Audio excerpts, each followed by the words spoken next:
So it's my great pleasure to introduce tonight Carolyn Graves Brown, who has been the curator of the Egypt Centre since 1997. Prior to this, she was a curator of two other museums, and she's a member of the ICOM, the International Council of Museums, and the Lithic Study Society. Her research interests include ancient Egyptian dynastic flints and gender studies. But tonight she's not going to be talking so much about the Egypt Centre itself, but more about the Royal Institution South Wales, otherwise known today as Swansea Museum. So over to you, Carolyn. Hello, thank you for coming to listen and watch this. Before I start, I just wanted to point out that if I happen to go offline, I'm very sorry, but I will come back again because I've got a sort of backup plan. I am at the moment in my motorhome on the drive trying to get a better connection than I can in the house. So this story is about the other museum in Swansea, which is not a museum of Egyptology, rather it's a local history museum. And I want to discuss what the collection, the Egyptological collection at Swansea Museum, how that relates to local history. So what is an Egyptological collection doing in Swansea Museum? As a keen young assistant curator in the 1980s, showing my age there, I, like others, saw the collection of non-local material in a local museum as slightly suspect. Surely, a local museum should reflect the background of its environment. What place for exotics, like ancient Egyptian curios? In fact, in the 1970s, a lot of local museums had got rid of their exotic collections, including the ethnography collections and also Egyptological collections.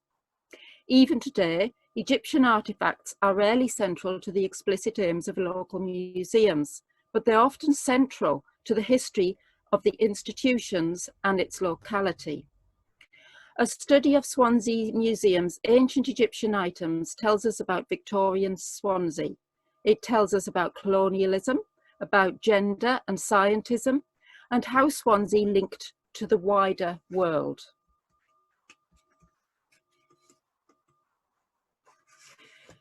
Sorry, this should have maybe gone up before. This is just if you want the links for the Egypt Centre, if you want to tweet or anything. For those of you who don't know, this is Swansea Museum. It was the building owned by the Swansea Royal Institute, and it was built in 1835. This is it in 1848, shortly after it was built. It may not be clear here, but as was popular at the time, the building shows Egyptianizing architecture. Ancient Egypt, because of its biblical connections, was important to Victorian Britain, and hence even the architecture was copied. Thomas Cook had promoted tourism to Egypt from 1851, and Britain's foreign policy was also involved in Egyptian affairs. Mummies in particular were associated with Egypt. They embodied the macabre and the exotic of the biblical lands and allowed viewers to come face to face with the ancients themselves. They acted as souvenirs of elite travel and trophies of colonialism. Mummies also helped fulfill the demand from the emerging scientific disciplines of Victorian Britain.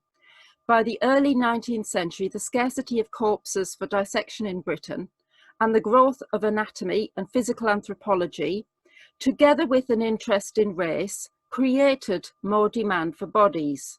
But bodies could be brought back from Egypt. You may have seen this picture before. It shows an Egyptian gentleman there by the side, sat down asleep, and he's got two mummies next to him for sale. This photograph was taken in 1865. Modern Egyptians were often happy to encourage the sale of the dead. The Cambrian newspaper of the 25th of September 1844, which is what we have a cutting of here, shows the first Egyptian mummy documented at the Royal Institution, at least the first one I've been able to find. It was gifted by Joseph Martin of Glengochlin Hall, Morriston, a well-known public figure in the mining industry. On the 25th of September, this mummy was publicly unwrapped by Swansea's physician, Dr. Nick Hall, so it's very much a local event. The event was free to members and sixpence to non-members. The Royal Institution took care to ensure that working people could attend, and so there was an evening as well as afternoon event. Of course, the elite could attend the noon event, and the working people had to wait till the evening event. The event was repeated twice, the last time being on the 2nd of October. However, the evening unwrapping on the 2nd of October was so popular that the room became overcrowded and the police had to be called. Arguably, in these early years of public museum visiting, the working classes had not adopted middle-class norms of museum visiting. Now, that idea isn't me being snooty. It is something that has been studied by various people who are interested in museology. There were problems in the early days of trying to join the ideas of what the middle class thought how you should attend a museum and how the working classes thought. So the middle classes, probably as today, perhaps nothing much has changed, thought that you had to be quiet, you had to go around and not make too much noise, you had to whisper, etc. But the working classes were very excited about museum displays. I would hope that in the Egypt Centre, by the way, everybody gets excited about our displays. This is not Swansea Museum, as you can see, but I wanted a picture of a mummy dissection. Mummy unwrapping was popular in Victorian parlours and public educational arenas, such as museums. Today, the tendency is to dismiss these events as mere sensationalist entertainment for the Victorian elite, or displays of colonialist superiority. In other words, it's okay to take apart foreign mummies, but we certainly wouldn't do it to our own dead. However, in the early years of the 1800s, unwrapping did contribute to the knowledge of mummification. Were no more sensationalist than modern displays of museums. If anybody's interested in this particular aspect of things, Christina Riggs draws a lot of good comparisons between modern museum scientific studies of mummies and Victorian unwrapping. She makes a lot of good points. The 1844 lecture was markedly interdisciplinary and included phrenology, anthropological comparison, and experimental mummification, as well as a discussion of ancient Egyptian religious beliefs. It was found that the body was made up of several individuals, something not unusual for mummy souvenirs of this date. Egyptian dealers often assembled more saleable souvenir mummies from several imperfect individuals. By imperfect, I just mean incomplete. The main section of the mummy, including the skull, was reported as being of a male, around 17 years old. The coffin was found to consist of an inner and outer coffin. Cartonnage fragments used to cover the mummy were found therein. And these fragments may or may not have been part of the original assemblage. Victorian Egyptology also delighted in tales of colonial adventurers, and mummy smuggling made a good tale. While Egyptian dealers were willing to sell, Egyptian authorities struggled to stem the flow of colonial plunder. So in 1899, George Pavley, a Swansea physician, recounts how some years earlier, probably in the 1840s, he attacked up a mummy with a hatchet in order to smuggle it out of the country. Victorian visitors to Egypt felt at liberty to steal items, and for British tourists this entitlement was heightened as the director of antiquities in Egypt at the time was a Frenchman, so a lot of national rivalry. Therefore, the Cambrian Editors, a local Swansea newspaper, proffered the view that it was important to have its share of Egyptian antiquities. They felt very much entitled to these. The forming of museum collections in the late 19th century was very much a part of the process of European colonialisation.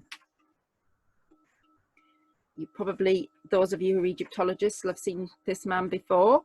However, there was one collector of British antiquities who was often thought by his countrymen to have gone too far. Wallace Budge, the assistant keeper and then keeper of Egyptian antiquities at the British Museum, proudly recounts outwitting the Egyptians and the French, justifying his actions by stating that if he did not take the antiquities, then they would fall into the hands of private collectors in America or elsewhere in Europe. Budge portrayed himself as the wily Englishman outwitting foreigners. The Egyptian Gazette said of him, "Dr. Budge is well known as a somewhat unscrupulous collector of antiquities for his museum." When questions were asked of Budge's conduct in the House of Commons in 1892, it was decided not to look into his methods, as this might be to the detriment of the British Museum and also to British learning. Budge and the Royal Institution were connected through the soldier, excavator and collector Field Marshal Francis Grenville. Grenville was a native of Kilvey, who, although in many ways a colonial plunderer, in inverted commas, used his soldiers on excavations and instructed on the preservation of the temple at Abu Simbel. In 1885, he excavated tombs of the Old and Middle Kingdoms in Egypt, Aswan, Kubet, El Helwa, which were once called Grenville tombs after him. Between 1916 and 1919, he was president of the Egypt Exploration Fund, which supported British Egyptology and funded excavations. Grenville brought home items from his excavations, supplemented by purchases he made in Egypt. Many of these he gave to the Royal Institution, and we will see some shortly. Budge and Grenville were friends and collaborated in Egypt on excavations and obtaining antiquities. In 1889, Budge gave a talk to the Royal Institution on the mummy of the priest Ho, whom Grenville had donated to the Royal Institution. The mummy, as we will see, still forms an important part of the Swansea Museum display. These are the tombs at Aswan that Grenville excavated. Items included within Grenville's donations to Swansea Institution included facsimiles of this tomb here, of frescoes of the tomb of Saramput II. And on the right here, you can see one of the frescoes, and on the left, you can see a detail of the tomb itself. Now, all the frescoes seem to be in reverse. As you can see, this one is here.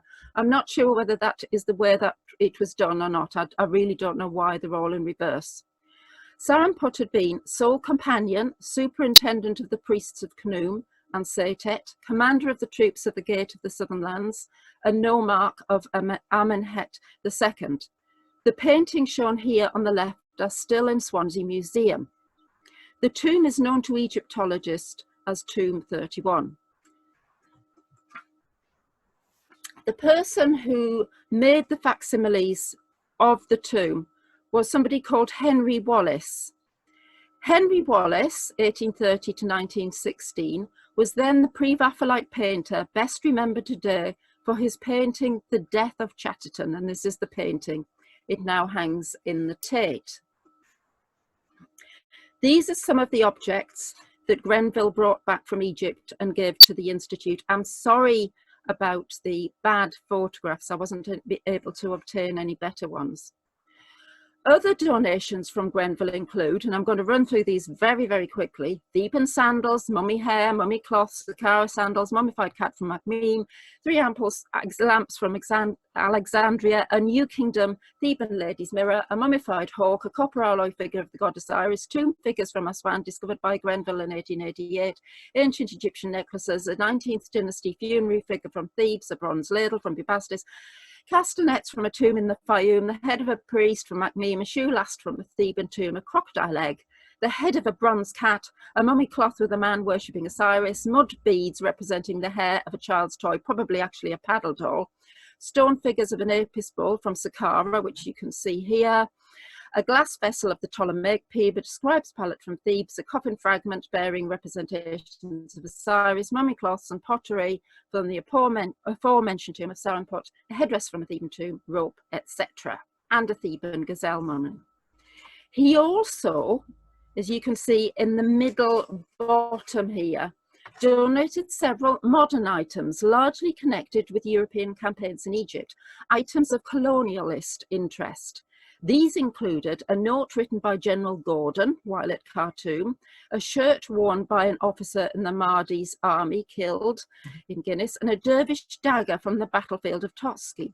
These donations led the Cambrian editors, the Cambrian being the local Swansea newspaper, to call for a Grenville Egyptian gallery at the Royal Institute. And a fund was set up to try and build it, and also to rebuild the library. Here is a picture of Grenville with some of his antiquities. Not all of these went to Swansea Museum. Grenville wrote, "I hope to live and die a member of the institution in which I and my father before me took so much interest." And he was a frequent visitor to Swansea Museum. However, it mustn't be thought that his interests were restricted to Swansea. He also donated artefacts to Liverpool, the British Museum, and to Bournemouth, and gave over 100 items to the museum he set up in Malta. The editors of the Cambrian believed that it may have been Swansea's failure to provide a larger gallery for the display of Grenville's donations that stopped Grenville from donating more items to the Royal Institution.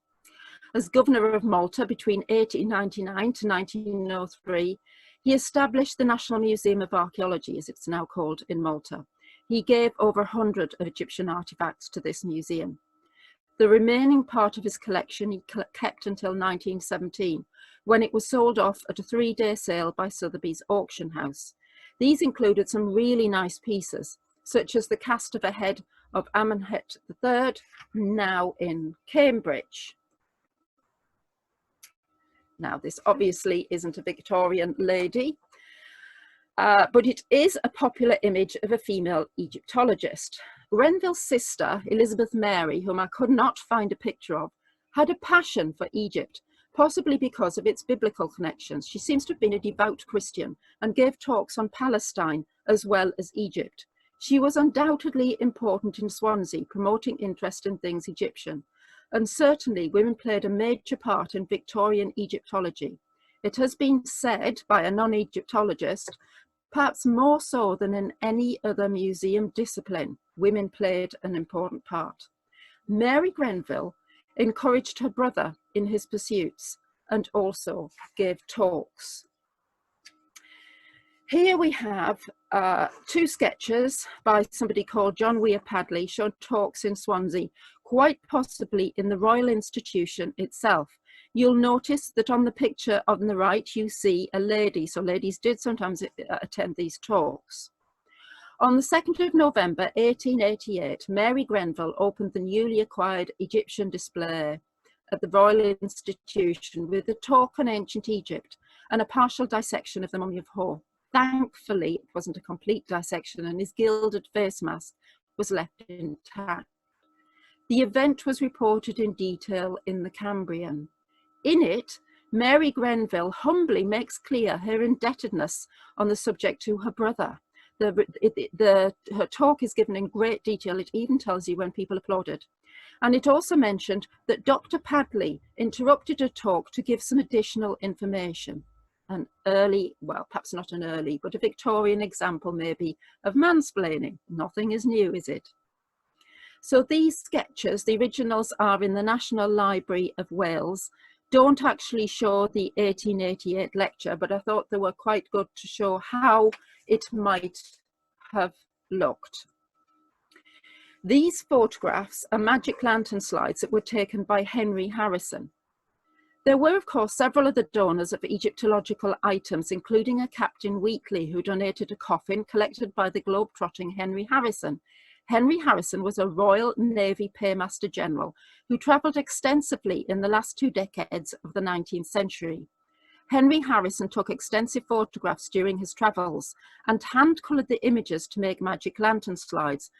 Some of these magic lantern slides were sold off at an auction. Unfortunately, I don't think there are any at Swansea Museum nor in the Egypt Centre, but they were sold off to private collectors just 2 or 3 years ago. You can still find examples of them in the online if you Google Henry Harrison online. I don't know whether anybody's seen a magic lantern, an actual magic lantern, as opposed to a slideshow, but they are certainly spectacular. The colours always look much bright and somehow much more realistic than a slideshow does. For those of you who can't see, it says at the bottom, shall it be a hand or a foot? That's what this is captioned. When a coffin or complete mummy was too expensive, or perhaps simply too big to be taken from Egypt, tourists could make do with body parts. Feet, hands and heads were popular. Grenville even donated the head of a priest. By the early 20th century, there were donations of more human remains. A mummy head and hands were presented by a Mrs. Muller, a mummy hand by Lady Lyons, and Glyn Vivian had donated the hands of a mummified woman and child. Mummy parts were often purported to have belonged to princesses. This was extremely common. Whether they were or not is another matter, and led to a rise in supernatural tales involving ancient Egypt. The hand that was donated to Swansea Museum by Lady Lyons, for example, was said to be that of a princess, and in the newspaper reports, it is said that it carried bad luck with it. Now, I haven't been able to find any pictures of the actual mummy hand, but this was one here. I wanted to include this one because, as you can see, it's the mummified hand of Cleopatra. Cleopatra probably has about, I don't know, 60 or 70 mummified hands, just as an example to show how people assumed that their mummified hands belonged to famous people and not just anybody. For some, travel was integral to serious gentlemanly research. Then, perhaps, as today, there seemed to be a slightly snobby difference between the traveller who travelled for tourism and people who travelled for serious gentlemanly research.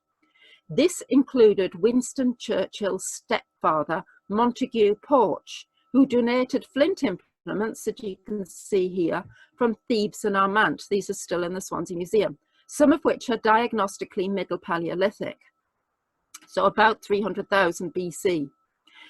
An independent archaeologist, as well as a soldier and a colonial officer, he accompanied the father of modern Egyptology, William Flinders Petrie, on at least one trip to Egypt. Petrie wrote in 1904, "In connection with our work, Mr. Montague Porch joined us in travelling to Sinai and searching for wrought flint instruments.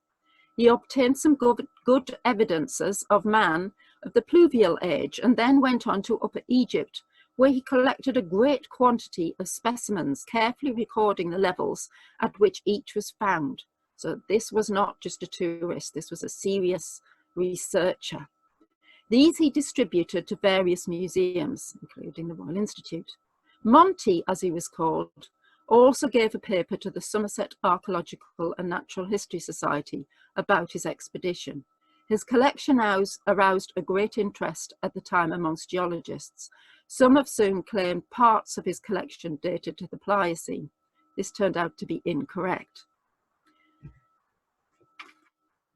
Here we have another very well-known late 1920s, early 20th century lithicist called Henry Seton Carr, who collected a lot of items from the Fayoum, and he gave talks at the Royal Institution. So the Royal Institution, Swansea Museum now, had some of the most well-known lithics experts come to them.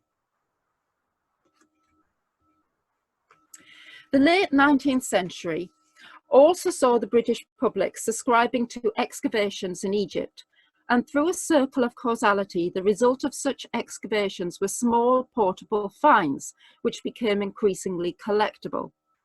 These objects had been popularised by people such as Flinders Petrie the excavator and Amelia Edwards the novelist and Egyptologist. The growth of exhibitions of excavated material by Flinders Petrie and others, and popular articles in newspapers and magazines written by Amelia Edwards increased the desirability of these small artifacts and encouraged individuals and institutions to support excavations through subscriptions. In their turn, excavators sought sites where numerous small finds would result. So in other words, the excavators were feeding the desires of the public and also giving them, and at the same time causing them to want more. Local museums were quick to collect these small objects, whereas the nationals tended to view only monumental and text-covered artifacts as worthy. So Swansea Museum was quite happy to have these, the British Museum not so much. By the way, Sam, bottom right, there are a couple of tomb figures from Beni Hassan in the museum. Thank you. The Swansea Museum. In 1904, the director of excavations of Beni Hassan, John Garstang of the University of Liverpool, donated 31 potsherds to the Royal Institution. He also later donated some complete pots as well. Garstang had been permitted by the Egyptian authorities to keep a selection of artifacts. Like Petrie, he took these back to Britain for display in London and then distributed them to various museums.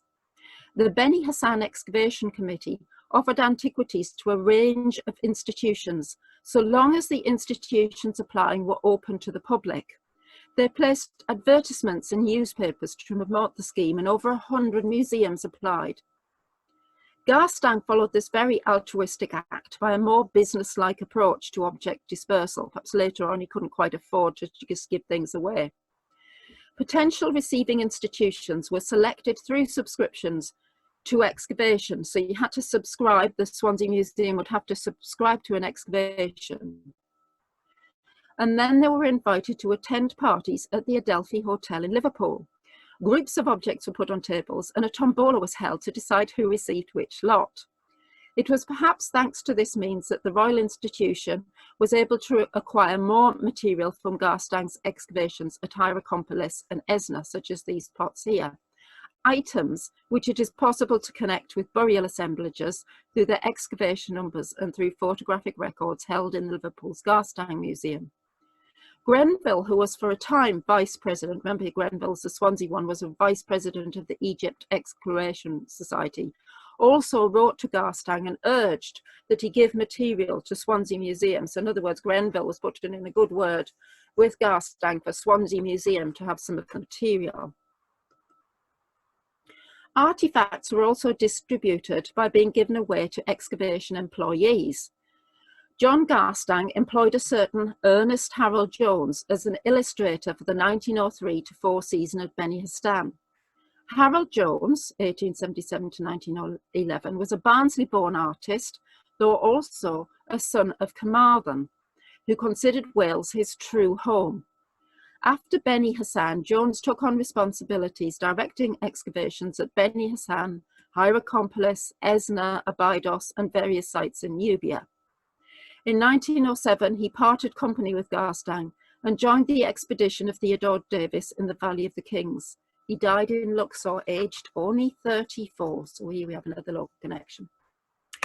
In 1959, his sister, Annie Sprake Jones, donated several items which had belonged to him to the Royal Institution. These included a clay seal with the name of Tutankhamun, a gold cowrie shell bead, gold leaf, and a glass fragment shown here bearing the name of King Amenhotep II. The gold cowrie shell is important for being rare. However, of particular interest is this glass fragment. Circumstantial evidence originally suggested that all of the items came from the tomb of Queen T, wife of King Amenhotep III. However, it's much more likely that the glass came from the tomb of Amenhotep II. The tomb of Amenhotep II was uncovered in the 1890s. Before the discovery of the tomb of Tutankhamun, Amenhotep's tomb was the only one to have been found with the body of a king intact, still in his sarcophagus. The tomb itself, however, was not intact, but had been looted in ancient times and contained the bodies of other individuals. Among the fragmentary items were the remains of at least 76 ancient glass vessels, an exciting find as glass working was in its infancy, the time of Amenhotep II. The Royal Institution's fragment was part of one of these glass vessels, and more specifically, it was very clear that it came from an especially fine specimen, now reconstructed at Cairo Museum. You can see it here on the left-hand side. Around 2010, the glass was on loan to the Egypt Centre in Swansea University, is by the way still on loan to the Egypt Centre at Swansea University. But in 2010, a German Egyptologist, Birgit Schlicht-Nolte, contacted the Egypt Centre and Swansea Museum, i.e. the Royal Institution. She was interested in the manufacture of early Egyptian glass. Glass of this date was usually given as diplomatic gifts between the kings of the region who had monopolies over its production. Vessels and other artifacts from the reign of Amenhotep II demonstrate sophisticated techniques from an innovative period of manufacture and the high point of international exchange in elite goods. Large vessels such as that in Cairo Museum on the left, from which this fragment originated, you can see it sort of mapped photographically in the middle picture there on the vessel, were not even attempted in later years. The fact that the Swansea Museum piece was broken was actually lucky for Birgit, and that it meant a cross-section could be seen, revealing clues as to how the vessel was manufactured. So how on earth would you get this, the name of the cartouches on a glass vessel like this? The piece with the king's name would have been prefabricated and placed upon the body of the vessel while it was still in a molten state. Interestingly, one of the names for glass in ancient Egypt was the stone that flows. Thus, this artifact brought together colleagues from 2 UK museums, from the Egypt Centre, from Swansea Museum, and also Cairo Museum and Germany from Schlicht-Nolte. It was published, if anybody's interested, I've given the name of the publication down below. From 1920 to around 1950, the Egyptological items at the Royal Institution slumbered. Hoare's mummy, however, remained on display, and older Swansea people remember him with fondness. His toes were rubbed for luck by students taking exams. I've been told this by several people visiting the museum. He terrified people, and yet he fascinated them at the same time. So Egyptology was not made a thing of at Swansea Museum between about 1920s to 1950s or later, but nevertheless, the mummy was particularly important. Now, it was much more recently redisplayed here. Hoare, by the way, was a priest at Akhmim who lived between 200 and 250 BC.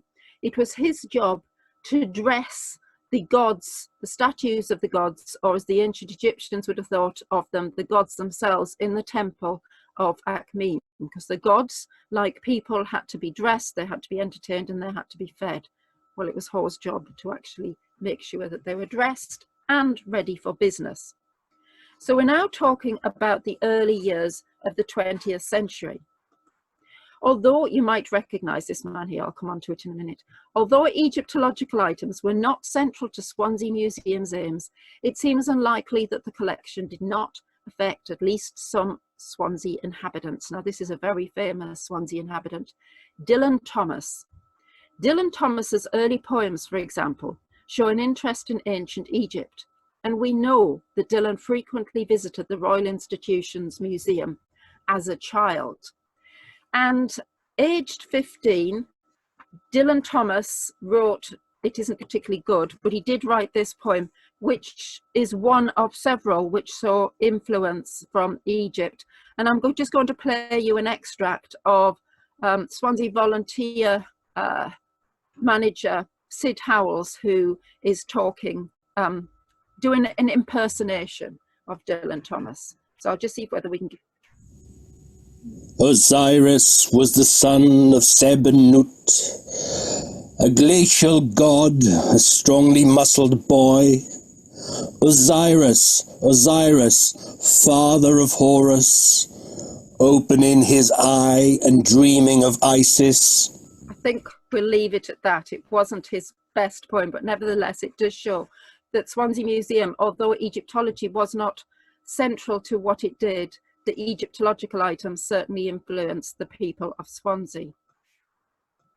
This is Kate and Gwyn Griffiths, a photograph from 1939.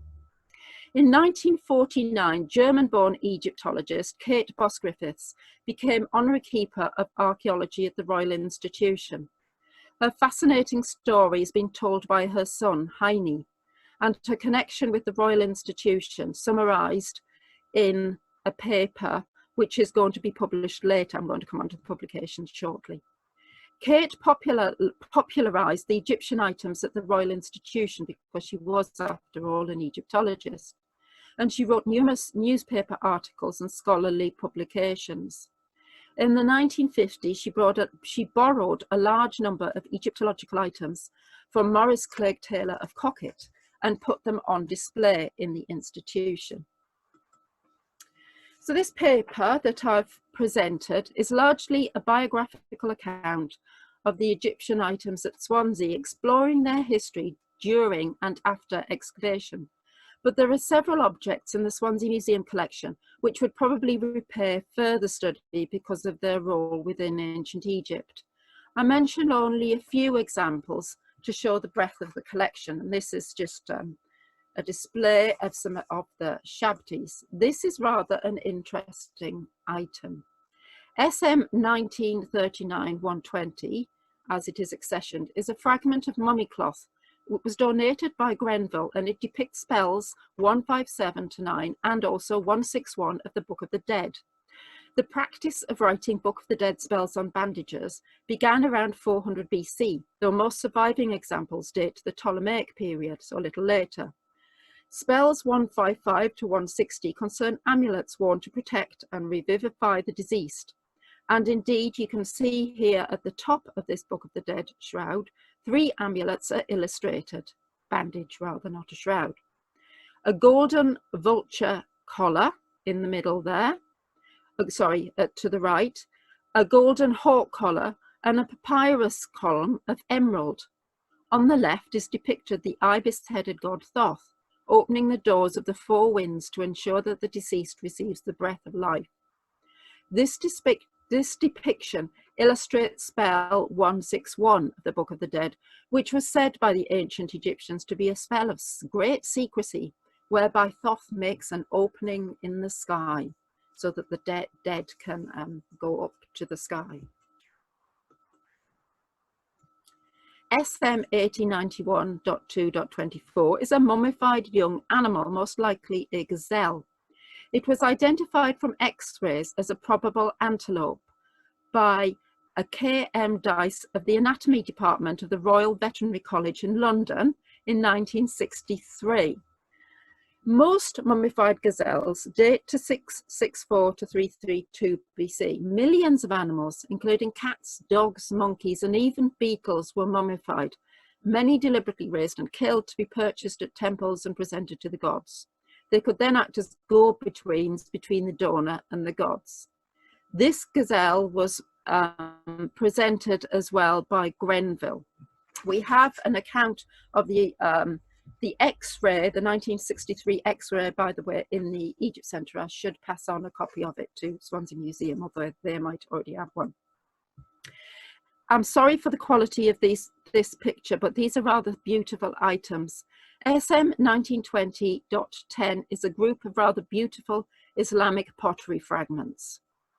On the 9th of April 1918, the Royal Institution received a letter from the Victoria and Albert Museum offering for sale coins and pottery found in excavations in 1912 to 1917 at Fustat, south of Cairo. Colonel Morgan, then president of the Royal Institution, gave £20 towards the purchase of these items, which consisted of pottery dating back from the 9th to the 14th centuries AD. Founded in AD 641, Fustat had been Egypt's capital city for 500 years. It was a market town with a flourishing ceramics industry. Colourful glazes with geometric motifs, such as the 8-pointed star, plant motifs and Arabic inscriptions, adorn many of the fragments. One example is decorated on its base. This is the one bottom right. Again, you can't really see very clearly, but it's decorated on its base by 2 polo sticks. Polo was a game much loved by the early Islamic elite inhabitants. The polo sticks symbolize the polo master. A fleur-de-lis type design decorates another piece, and fish factor on several items. There are also imitations of Chinese Caledonian ware. Thanks to Gerald Gabb for drawing attention my letter in the West Glamorgan archives, which concerns the donation of these particular items. There are other pieces which could shed light upon the cultures which originally made and used them. However, the Egyptological items at Swansea Museum were and are also important as players in a network of individuals reaching far across time and location. The artifacts include some of the oldest human manufactured items to the most recent, artifacts made in Egypt and collected and studied across the world, as I hope we've seen. Although at times museums generally have come under pressure to concentrate on items originating locally or nationally, Egyptological collections are well positioned to demonstrate local and wider networks connecting people and artifacts. They throw light on the local, as I hope this study demonstrates. So very many thanks to these people. By the way, Dulcie Engels wrote a paper on the connection between Dylan Thomas and Swansea Museum. Now, a version of this paper that I've just presented is going to appear in a publication next year, which tells you a bit more about the history of the Royal Institution. So I've put the details there if anybody's interested, and also a link to the Swansea Museum if anybody wants to have a look at the Swansea Museum. Finally, don't forget that the Egypt Centre is also looking for support, and we would welcome any gifts of monetary donations, well, Egyptological donations if you've got any legal ones, but monetary donations to help support us in the lockdown. This is something that a lot of people have already given to, and thank you very much to them. We'd always welcome more, even if it's only a small amount. So thank you very much for listening.